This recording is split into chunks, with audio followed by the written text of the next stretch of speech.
Wake that ass up. Early in the morning. The Breakfast Club. Morning, everybody. It's DJ Envy, Angela Gee, Charlamagne the God. We are the Breakfast Club. We got a special guest on the Zoom right now on the line. The brother Wes Moore. Welcome, brother. What's going on, y'all? It's good to see you. It's good to see you. It's blessed to be with you. It really is. Thank you. Man, Wes got a lot of hyphens. He's the CEO of the Robin Hood Foundation. He's a best-selling author. He's a combat veteran. He's a social entrepreneur. He's an author. What else? What else, Wes? I'm a fan of the Breakfast Club. That's what I am. All right. That's what I am. All right. That's it.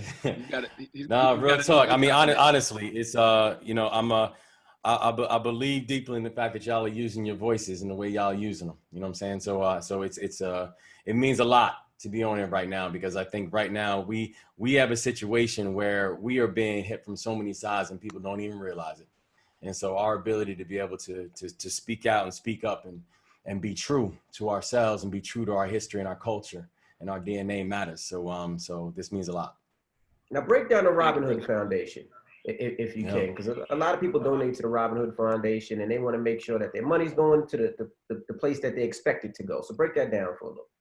Yeah, so Robin Hood is actually, it's 32 years old, and it really started with a focus on poverty. And the founders, when they first started off, they said they like, we think the markets are going to get hard. This was back in 1988, but they said, but you know who this is really going to really hit hard is people who are already living in poverty.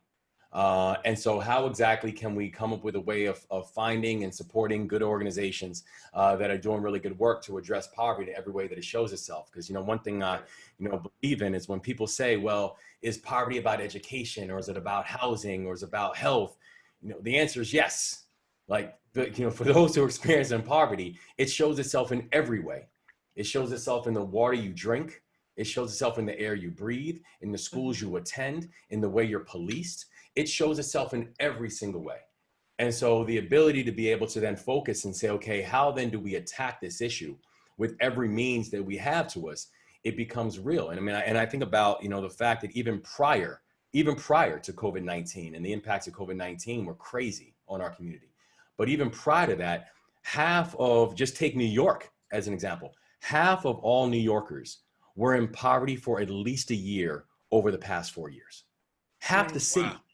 And so when people think this is some isolated thing, or when people come up with this ridiculous excuse of, well, people in poverty should just work harder or get a job. How about the fact that 23% of people who have lost their job due to COVID-19 were living in poverty before COVID-19? So this is the working poor, people who are working, some cases, multiple jobs and still not above the poverty line. And so really the way we try to attack it is, not just through philanthropy. And, we're one of the largest foundations in the country, one of the largest poverty fighting organizations in the country. When it comes to absolute dollars giving out, we work with over 300 organizations in New York City alone, or community organizations. But at the same time, also understanding that, we're dealing with systems that have to be completely upended. There's actually a quote on my desk from Dr. King. And it says, philanthropy is commendable, but the philanthropist can never forget the economic injustice that makes philanthropy necessary. And that's just how we approach the work. We have to dismantle this mechanism of white supremacy and systemic racism. And it's, that's why I really appreciate what you're doing, man. I got introduced to Wes. John Sykes actually said, you have to meet Wes Moore. He could be president of the United States of America one day. John's my guy. But I'm telling you, but Charlamagne, you're right. People, like, we have to understand that, and this is what gets back to me about even when we're talking about every aspect, but take policing, for example. I'm not interested in having a good apple, bad apple conversation about policing. I'm not, because we're talking about systems. And as long as we understand that, as long as we understand the fact that there are structural elements that have to be taken out, then I think then we're having a real conversation. And people look at, and you talk about this element of race, and one of the frustrating things is I think people fall into this conversation about race, like race and racism is an individual act, right? Like it's, if I don't say the N-word, or I don't wear a hood, so therefore I'm not racist. Racism is a system. It's a system that allows for a Black college graduate to have the same earning power and earning potential as a white high school dropout. That's a fact. That's data. That is statistics. It's the fact that allows for a Black woman who has breast cancer to have a 42% higher probability of dying from breast cancer than a white woman. That is a fact. That's data. And so racism isn't an individual act. And I think when people just personalize it like that, that's where we run into troubles. It's a system that has been built in and baked in. And the only way we're then going to be to upend it is to be as deliberate about the deconstruction of it as our country has been about the construction of it. Right. Like you talk about the police system in your new book, and it's interesting because a police officer could go and want to be a great police officer and have all the right intentions for joining the police force. But at the end of the day, you are working within a system that is just not put together right now. That's exactly right. And if you take a look at just Freddie Gray's life, and so first I'll add a bit of context where Freddie Gray, for those who might not remember, was a 25-year-old African-American man who in Baltimore City, and by the way, Charlamagne, Baltimore does have the best accent around. I know it's been a long time conversation, long time. Baltimore is the best accent around. You are correct. So it's a 25-year-old African-American man in Baltimore who actually he made eye contact with police and he ran. Now, let me be clear about that. He made eye contact with police. That's important because that's only something that's probable cause in certain neighborhoods.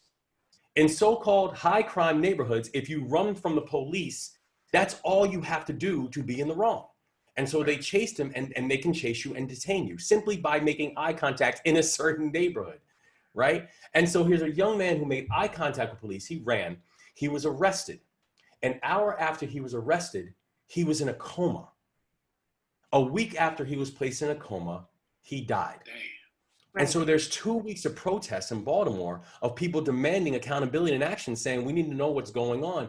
And then they were all peaceful protests until one night, it was actually the night of his funeral, the night of his homegoing, that night wasn't as peaceful. And then that's when Baltimore was called, Maryland's put in a state of emergency, National Guard was called in, and that was the uprising that took place around the death of Freddie Gray. But it's important to, but you bring up a really important point, Angela, because, when we're talking about policing in that scenario and policing in that circumstance, the fact that they had legal jurisdiction to chase Freddie for making eye contact because he happened to live in a quote unquote high crime area, that's not a good apple, bad apple conversation. That's a system. That's a law. The fact that even when everything happened, the fact that years after this all happened, and if you look at the 2 years in Baltimore alone before Freddie Gray, for Baltimoreans, we also know the names Chris Brown and Anthony Anderson and Tyrone West, all people who were in similar situations as Freddie Gray, who just in the 2 years prior to Freddie Gray, all died at the hands of police or in police custody. And we also know this.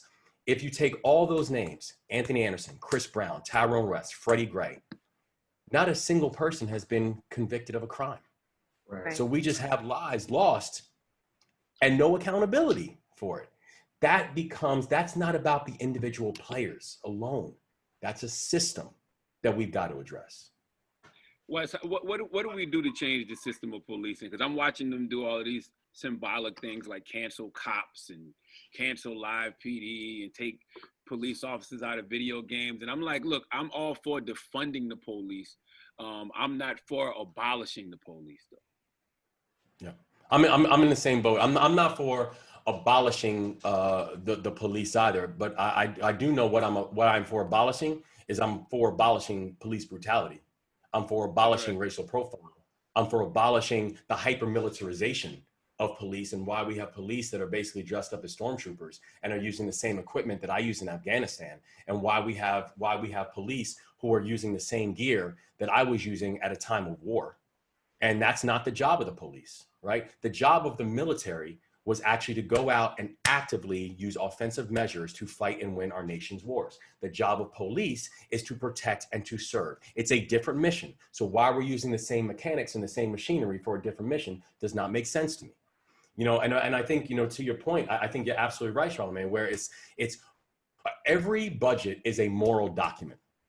If any of you right now, if you show me how you spend your money every month, I could probably make a pretty educated guess as to what you find to be important. Same thing with me. If I showed you my monthly budget, you could make an educated guess and say, I bet you Wes finds boom, boom, boom to be important because that's where he puts his capital. Well, think about the fact in New York City, you know, for every dollar that we spend on NYPD in New York City, youth development gets 11 cents. For every dollar that the NYPD gets, the health and mental hygiene gets 31 cents. In Baltimore City right now, for our health department, they get about a $41 million budget in Baltimore City, right? The police department of Baltimore City gets $509 million. So you can't talk to me about where prioritization lies. And the fact that actually what's happening is we're having the police department take on a collection of other things that they should not be responsible for. And then we end up putting a lot more money into the back end because we're not putting money into the front end on things. In this country right now, child poverty costs this country over $1 trillion a year. Child poverty. Children who are growing up in deep poverty cost this country $1 trillion a year, but instead we think about budgetary allocations and we just continue giving more assets and capital to kinetic and military and police functions. It doesn't make sense. It is short-sighted, and it's something when we're talking about policing reform, we have to deal with things like structures like the elimination of no-knock warrants, the elimination of chokeholds. All those things are real. All those things are important, but it is, to your point, Charlamagne, it's also about how are we talking about budgeting? And how is budgeting then reflecting our prioritization and what we're hoping for from the community?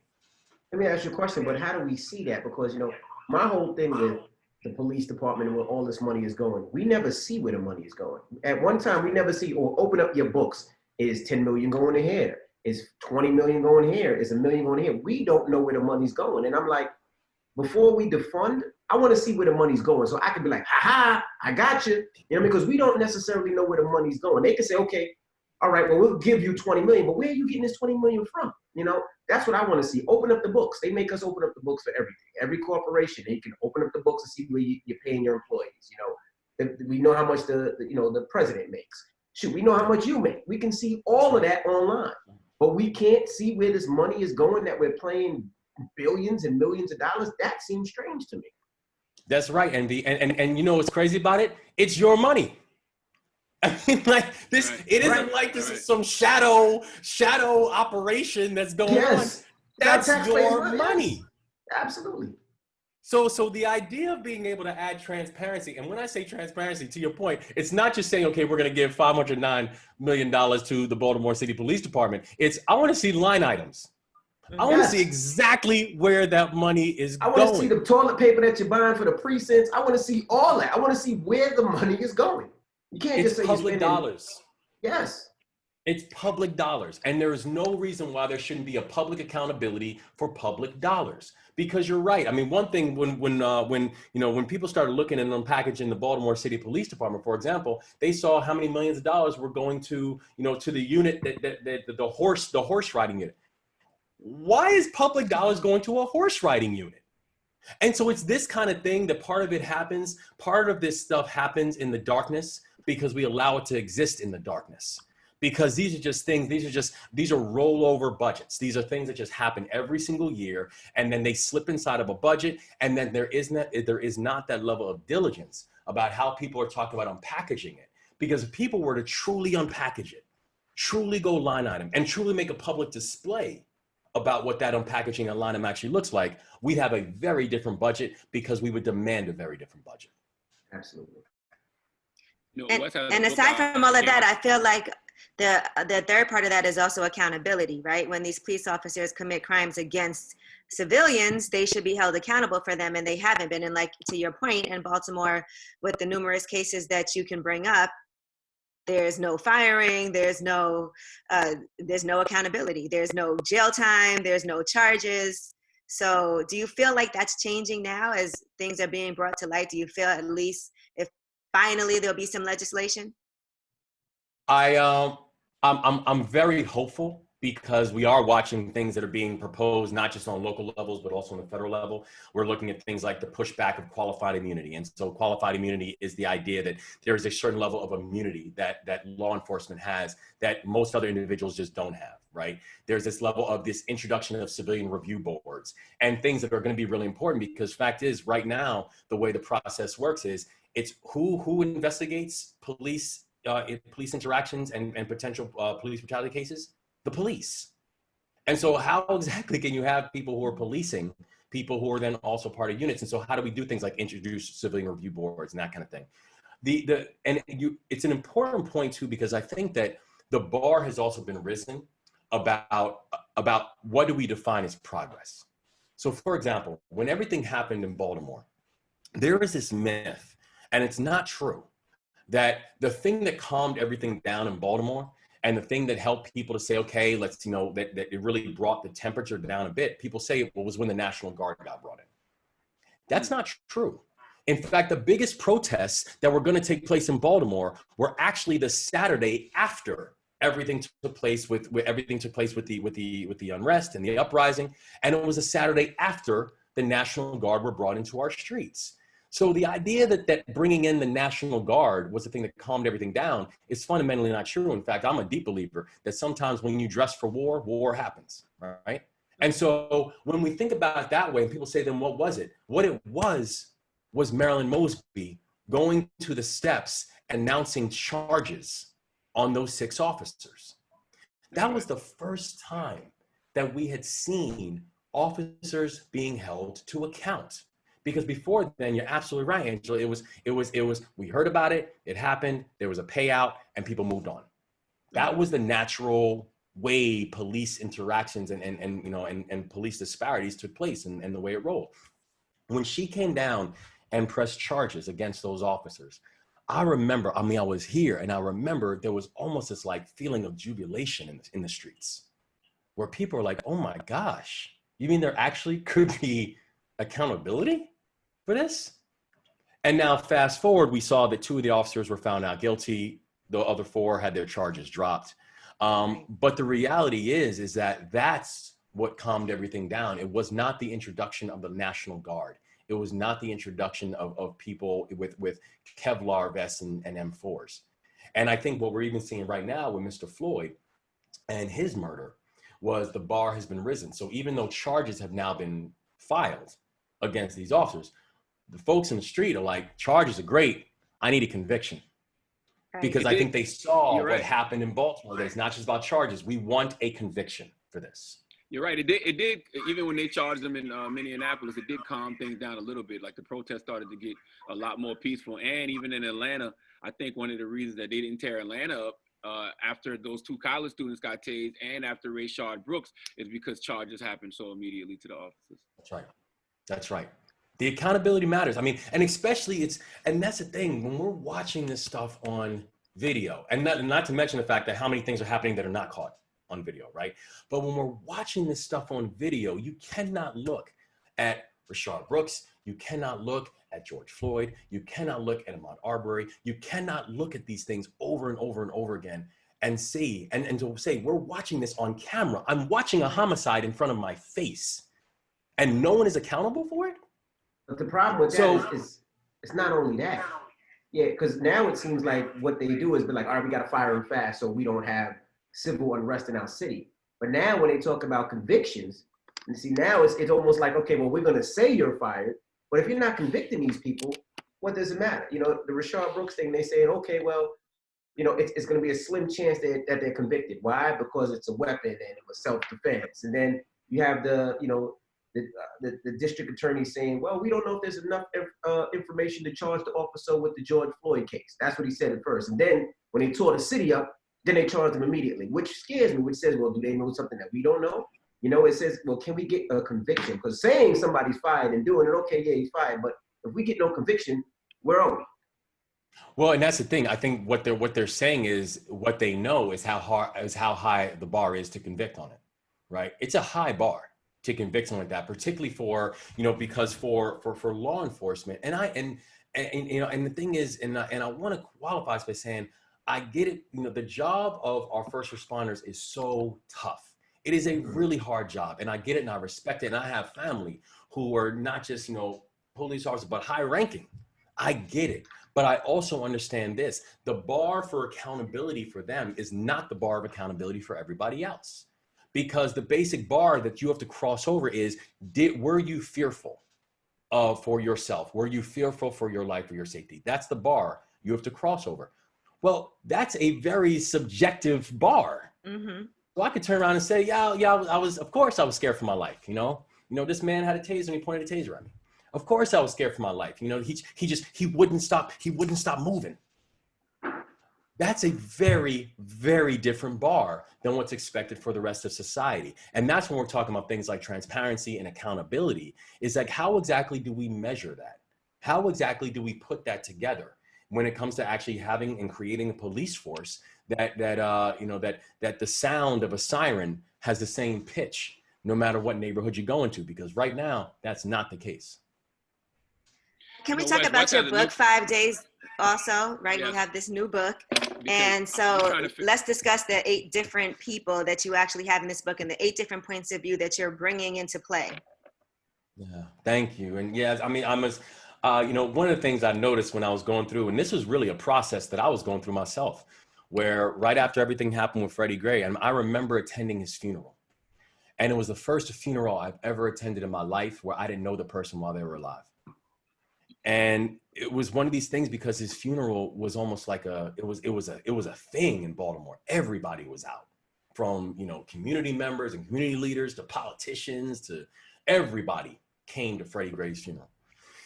And I remember looking around the chapel and just thinking to myself, are any of us, me included, are any of us prepared to do what it actually takes to truly bring justice to this young man? And when we say justice, it's not even just the accountability for what happened in his death. The fact that here's a 25-year-old young man who makes eye contact with police and loses his life a week later after being in a coma for a week. But it's also the fact that here was a young man who was born underweight, premature, addicted to heroin. His mother battled addiction for much of her life. She never made it to high school. She lived in poverty her entire life. When he finally was able to gain enough weight, him and his twin sister, Frederica, they left the hospital and they moved into a housing project over in West Baltimore in North Carey Street. That house that they lived in, that and 400 other homes were named in a civil lawsuit in 2009 because of the endemic levels of lead inside of that house. So the CDC indicates that if you have 5 microbes of lead in every deciliter of blood, you will be cognitively impaired for the rest of your life. Freddie Gray had 36. Damn. And so here's a young man who was born underweight, addicted to heroin, lead poisoned. And by that time in his life, he's 2 years old. What shot did Freddie have? What shot did Freddie have? This argument about people just need to work harder, how hard would Freddie have to work? I hate when people say that. I did it, you can do it too. If I did it, if I could overcome this, anyone can. Like, that's not true. That's right. But honestly, like, I found myself sitting there with a sense of my own personal complicity because I left Freddie Gray's funeral and then I had to fly to Boston to go give a speech on poverty. And I knew that part of it was because of the work I was doing, but then part of it was because they were going to use my story as exactly what you said, Angela. It's the celebration. It's the, look at what he did. Look at where he came from and look at where he is now, and everybody can do it. And when you look at a life like Freddie, it's just not true. It's not true. And it's a lie that we continue to tell ourselves.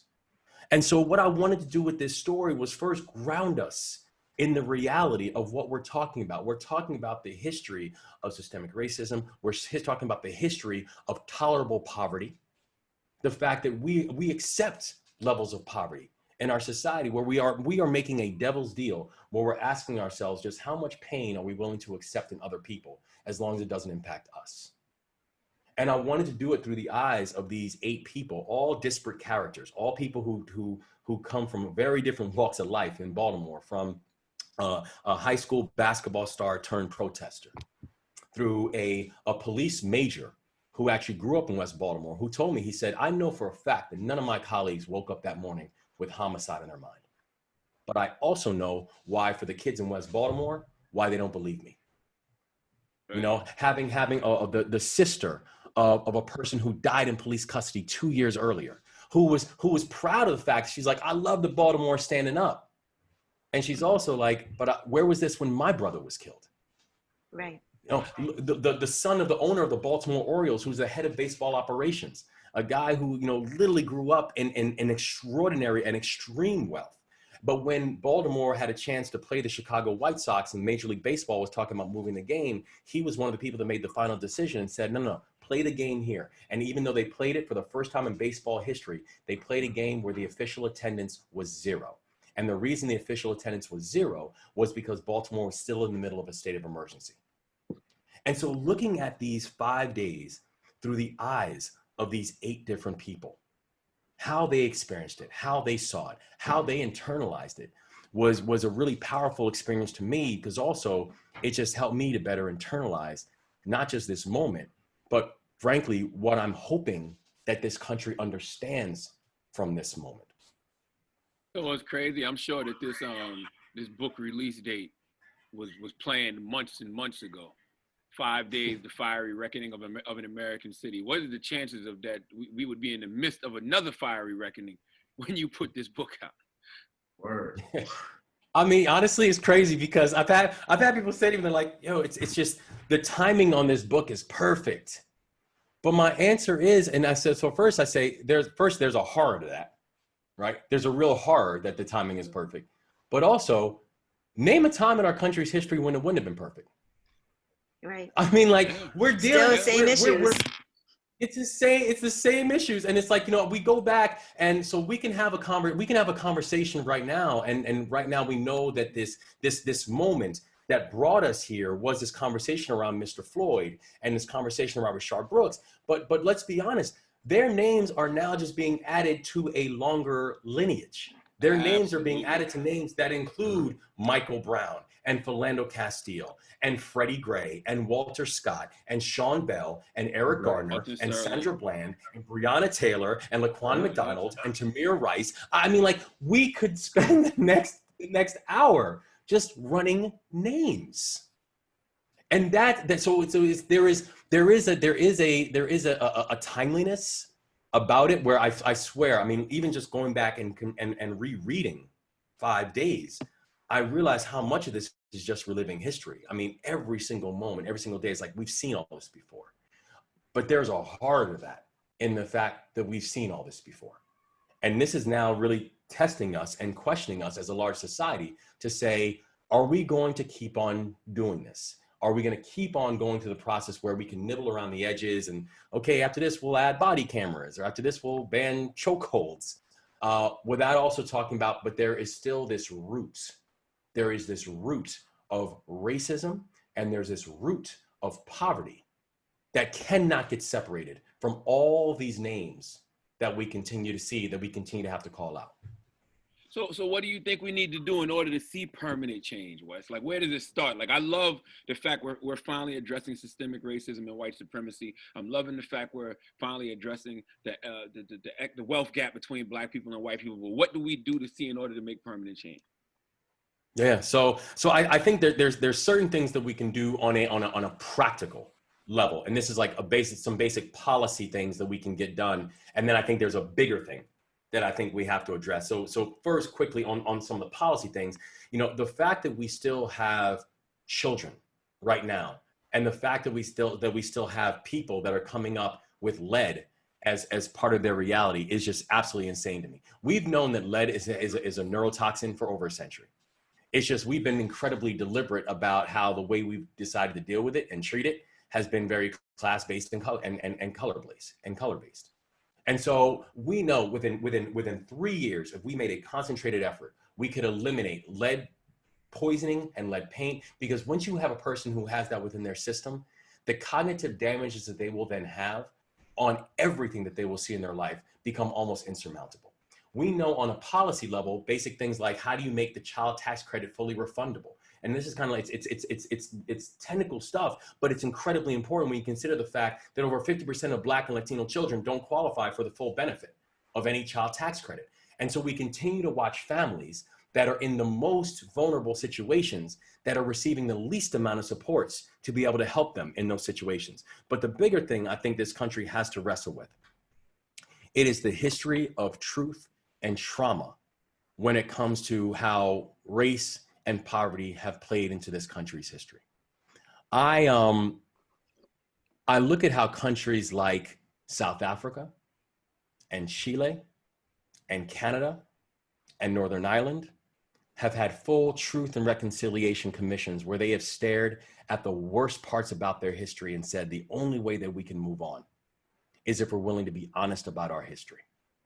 You know, I was just recently, I was in Colombia about 6 months ago, and I was in Medellin. And Medellin 2-3 decades ago was the most violent city in the world.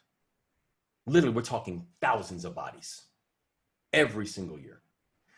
In 2015, Medellin was named as the most innovative city in the world by the Wall Street Journal.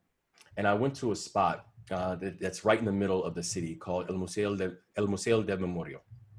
And it's basically a museum of history. And it was one of the most mind-blowing museums I've ever been to in my life, because it was a place where they actually tackled their history with honesty and not judgment, but knew that this is our history, but the only way for us to move on by it is to be honest about it and not be enslaved by it. When you go into this museum, they have this one room. It almost looks like a planetarium because there's little lights all over the place. It look like stars. But as you move in and you get closer, you see that these lights are actually pictures that are going light and dark, light and dark. And then the picture is in full color. And then as it flashes, everything in the picture goes black and white with the exception of one person in that photo.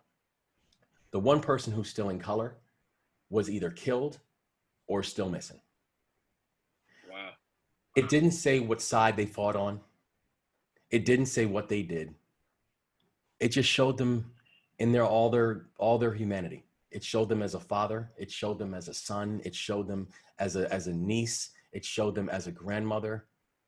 It showed them as someone's child. Mm-hmm. And we have to get to a point in this country that if we're not willing to be honest about our own history, we're not being willing to be honest about the fact that these discrepancies that we have, the fact that we have, the fact that the average white family has 10 times more wealth than the average Black family, it's not because that white family worked 10 times as hard. That's not true. There's history to this. There's history of redlining and discriminatory lending and discriminatory banking policies. There's history to the fact that when the GI Bill, which has been one of the greatest pushers of the growth of the middle class when people came back from combat, there's history to the fact that if you were Black or brown, you could not participate.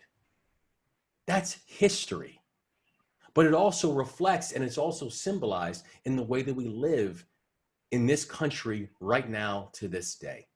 And so I think that part of the thing we have to deal with some of the fundamental elements of things like the child tax credit and lead poisoning and all these other things and policing. We also have to have a psychological shift in this country where we are willing to be honest about our history in order for us to move on into the present. You know what? I know you got to get out of here, but I wanted to ask you one question, man. As a veteran, what are your thoughts when you hear of the military potentially being deployed to calm cities down? Not only would it be illegal, it'd be ineffective. And it goes back to this idea of we're once again asking people with guns to come in and perform functions for things that there's a longer history to it, right? Mm-hmm. And I remember when I was deployed, and I was in Afghanistan for almost a full year. And I remember going into areas and, with my flak vest and my Kevlar and my M4 and my weapons all on me. And I'm walking into areas and I'm asking people to trust me.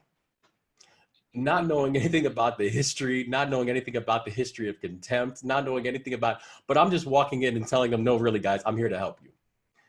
And I think about why the military has been deployed in our nation's history before. The President of the United States has only activated the National Guard 12 times in our nation's history, 12 times. 10 of them had to do with race. One time that it didn't was the postal workers strike in New York. The other time that it didn't have to do with race was the looting that took place in St. Croix after hurricane. Every other time that the President of the United States has had to activate the National Guard had to do with race. And so it goes back to the question of, are we willing to deal with the cause, or are we going to continue throwing police and military at the effect? And then have them and their actions and the structures then also then become part of the challenge and part of the problem. The 82nd Airborne, my old unit, is not to be used for and should not be used for going in and silencing protesters, particularly for the fact that what exactly are they doing?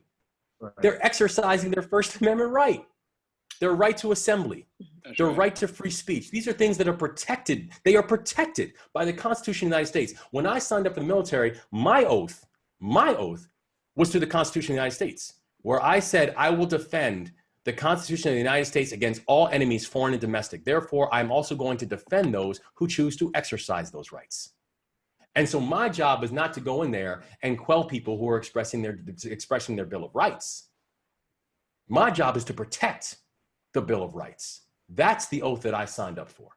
And so the idea of using military force to deal with issues that we just as a nation refuse to deal with is, again, it's not just ineffective, it's illegal, and you can't do it. Well, hold on, one quick last question. See, I love talking to guys like Wes, but Wes, you said you signed up for the oath for the Bill of Rights. How difficult is that when you know that Bill of Rights doesn't really represent you and your people? Yeah, well, I mean, how do you take an oath to something that doesn't benefit you?